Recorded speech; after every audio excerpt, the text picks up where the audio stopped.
minutes d'étirement basé sur la méthode excentrique. Donc, on va commencer juste ici, venir ouvrir de chaque côté. On va commencer juste avec un petit balancement. Donc, gardez toujours la pointe des orteils au sol.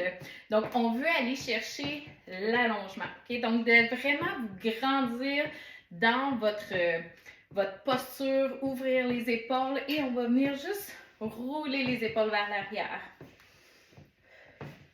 Donc, de vraiment bien échauffer au niveau des articulations.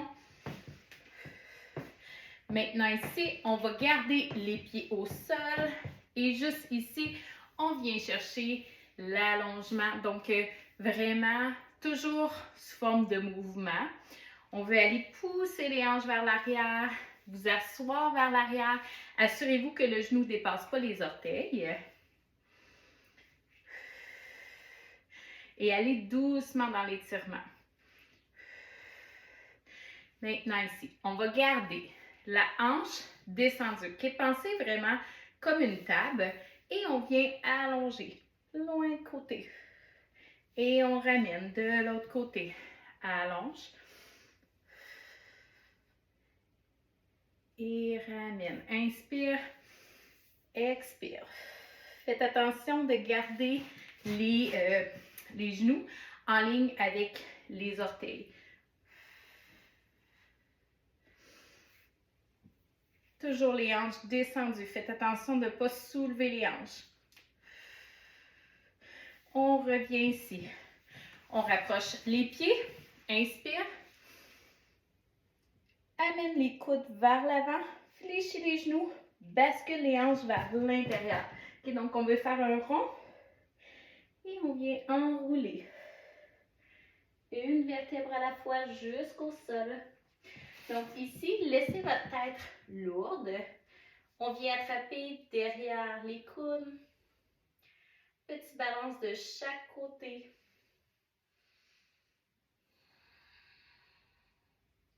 Prenez les grandes respirations.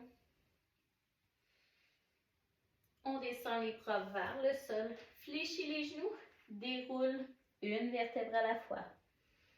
Lentement. On roule les épaules vers l'arrière. Inspire.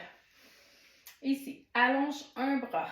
Étire au maximum. Viens chercher vraiment au niveau de ta cage thoracique, au niveau du dos aussi, pour créer un allongement. De l'autre côté.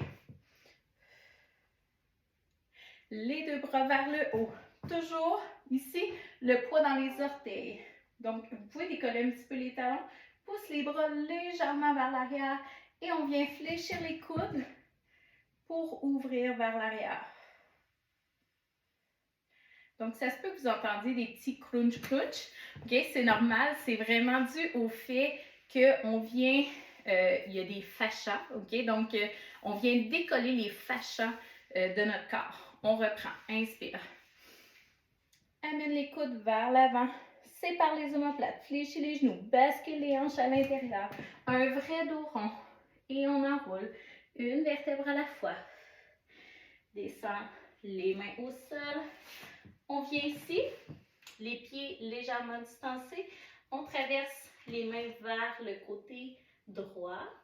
Pousse vraiment les hanches vers le haut. On ramène au centre, vers le côté gauche.